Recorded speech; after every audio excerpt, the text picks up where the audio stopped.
तो वहीं संभल के सांसद जिया रहमान पर की मुसीबत बढ़ गई है। बिना नक्शा पास कराए नव निर्माण का आरोप लगा है। विनियम क्षेत्र कर सकता है बड़ी कार्रवाई। संभल एसडीएम कोर्ट में आज सुनवाई होगी। ऐसे में देखना होगा सुनवाई के दौरान क्या कुछ रहेगा। संभल के सांसद जिया रहमान पर की जो मुसीबत है वो बढ़ती हुई नजर आ रही है। इससे पहले भी कई सारे उन पर आरोप लगे थे। बिना नक्शा पास कराए नव निर्माण का आरोप लगा है। विनियम क्षेत्र कर सकता है बड़ी कार्रवाई। संभल एसडीएम कोर्ट में आज सुनवाई होगी। ऐसे में यह भी देखना होगा कि इस मामले को लेकर जब सुनवाई होगी तो सुनवाई के दौरान क्या कुछ रहता है। क्या आने वाले समय में जिया रहमान पर की मुश्किलें बढ़ती हुई नजर आती हैं या फिर सुनवाई के दौरान उन्हें थोड़ी राहत मिलने की उम्मीद है। ये सुनवाई के दौरान ही पता लगेगा। संभल एसडीएम कोर्ट में ये सुनवाई होने वाली है जिसका सभी को इंतजार है।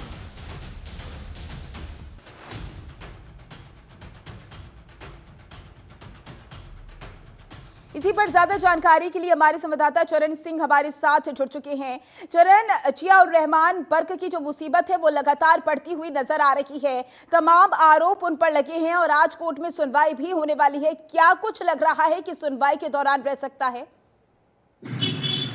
बिल्कुल आरोप लगाया था कि जिया रहमान जो सांसद है संभल के, उन्होंने जो है नियम निर्माण कराया है। इसको लेकर उन्होंने अपना जो नक्शा है जो पास नहीं कराया। इसमें उन्होंने नोटिस भी दिया गया था और नोटिस का जवाब दिया गया था उनके वकील के द्वारा। उसमें बताया गया कि ये जवाब पुराना है, साथ ही इसके जो दादा थे सर्टिफिकेट उनके नाम है और उनके पिता के नाम आप मकान आना चाहिए।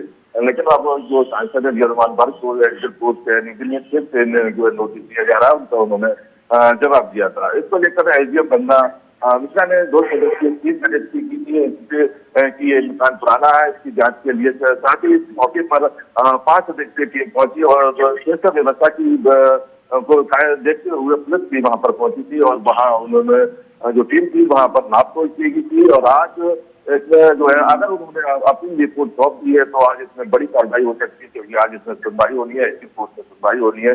तो ये देखना होगा कि आज अगर उन्होंने अपनी रिपोर्ट में क्या सौंपा है टीम ने और उसको देखते हुए क्योंकि उन्होंने पूरी जांच पड़ताल की है तो इसको देखते हुए आज इसमें बड़ी कार्रवाई हो सकती है। जी चरण, अगर पिछले कुछ समय की बात करें तो जिया रहमान पर की जो मुश्किलें हैं वो लगातार बढ़ती हुई नजर आई हैं। तमाम आरोप पर भी उन पर लगे हैं। ऐसे में ये माना जाए कि उन्हें अभी इतनी जल्दी राहत मिलने की उम्मीद नहीं है? जी 2024 नवंबर पिछले वर्ष जब से यहाँ पर हिंसा हुई है तब से उनकी मुश्किल बढ़ती हुई नजर आ रही है। साथ ही उनको एक मामले में भी 8 तारीख को 8 तारीख के लिए बुलाया गया है कि 8 अप्रैल को बुलाया गया है। एक नोटिस जारी किया गया है जिसमें हिंसा में शामिल होने की बात कही है। उनसे पूछताछ वो क्या निकल के आता है ये बाकी बात है। साथ ही उनको बिजली का चोरी का भी आरोप है, उसमें भी मामला बिजली चोरी के मामला भी चल रहा है जिसमें 1 करोड़ 51 लाख रुपए का जुर्माना लगाया गया। दूसरा ये मामला है कि यहाँ पर जो उनका मकान है वो निर्माण कराया गया है लेकिन उन्होंने नक्शा पास नहीं किया है। दिल्ली का ये कहना है। अब इसको देखना होगा कि अगर किसी मुश्किलें बढ़ती है क्या घटती है ये तो नहीं बताएगा। लेकिन जो उनके पिता है उन्होंने एक अपील की थी जिलाधिकारी के कोर्ट में जाकर के जो मकान है वो मेरे नाम है क्योंकि मेरे पिता के नाम था और अब ये मेरे नाम आ गया है। इस वकील ने जो है कल जो 4 तारीख थी इसमें जो सुनवाई थी और आज इसमें 5 अप्रैल और आज इस एसडीएम कोर्ट संभल में आज इसकी सुनवाई होगी। ये तो अब तो नहीं बताया चरण, विनियम क्षेत्र की तरफ से कोई बड़ा एक्शन लिया गया है क्योंकि ये भी माना जा रहा है कि बड़ी कार्रवाई हो सकती है उनके द्वारा?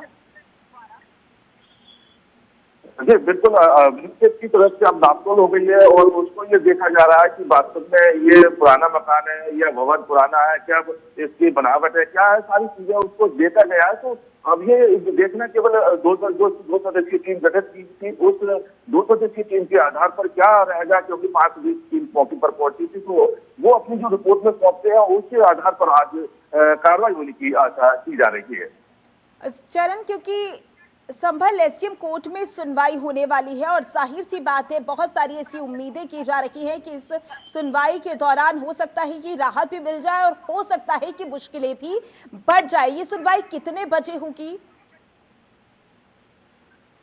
ये तो कोशिश करे कभी भी फाइन तो लगाया जाए, कब नहीं लगाया जाए, ये तो आज ही, लेकिन आज 5 अप्रैल को ही होनी है।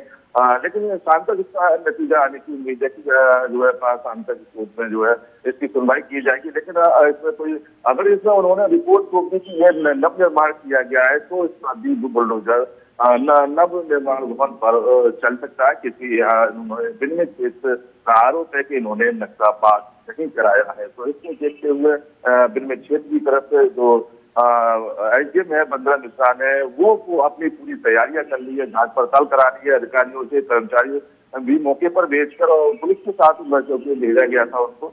तो इस तरह से आज जो होगा वो निर्णायक स्थिति में आने वाला समय होगा कि अगर रिपोर्ट सौंपी जाती है कि अगर समय से जो है सही जो कार्रवाई की जाती है, तो हो सकता है कि इस पर चरण, क्योंकि इन मामलों को लेकर लगातार जियाउर रहमान बर्क घिरते हुए नजर आ रही हैं। इसी के साथ वो सपा सांसद भी हैं, तो समाजवादी पार्टी की ओर से क्या कुछ बयान सामने आया है इस मामले को लेकर? जी, सांसद का कहना है कि जियाउर बर्किया के मुझे सताया जा रहा है, परेशान किया जा रहा है, जबकि ये 2024 जब से हुई है, 24 नवंबर हुआ जब से हिंसा हुई है, मेरे खिलाफ 2-3 मुकदमे जो है लगा दी गए हैं। तो इस तरह से कहीं ना कहीं उन्होंने जो है परेशान करने का भी आरोप लगाया है। साथ ही और भी उनके समुदाय के लोग हैं वो भी कह रहे हैं कि आप परेशान किया रहा है, समुदाय को परेशान किया जा रहा है कहीं न कहीं, क्योंकि जब से 24 नवंबर की जो है पुलिस ने एक संबंध में शिकंजा कसना शुरू कर दिया। जहाँ जहाँ से 24 नवंबर को हिंसा हुई थी वहाँ उन्होंने पुलिस चौकी अस्थायी रूप से बना दी गई है। जिस वजह से अब जो असामाजिक तत्व है अब कोई ना कोई ऐसा जो अपने मंशा पूरी नहीं कर पाएंगे, जैसे कि उस चौकियों पर पुलिस तैनात रहेगी। साथ ही तो उसको देखते हुए दीपा सराय के रहने वाली सांसद और दीपा सराय में भी अब इस चौकी का निर्माण इस समय चल रहा है, और साथ ही साई जामा मस्जिद के पास में भी एक चौकी का निर्माण किया गया है, जो कि कल इसका जो उद्घाटन होना है। तो इस तरह से जो 3 जगह हिंसा हुई थी उस समय पर जब 24 नवंबर को, तो वहां से भी एक हिंदुपुरा में भी एक जो है चौकी के रूप में एक अस्थायी चौकी का निर्माण किया गया है। तो इस तरह से कई चौकियां जनपद में चौकियां का निर्माण किया गया, जहाँ लगता है कि चौकी की आवश्यकता प्रशासनों ने चौकियों का निर्माण जो है कराया है। तो इस तरह से अब कहीं ना कहीं जो बिल्कुल चरण, देखना होगा सुनवाई के दौरान क्या कुछ रहेगा। ज्यादा जानकारी के लिए बहुत बहुत शुक्रिया आपका।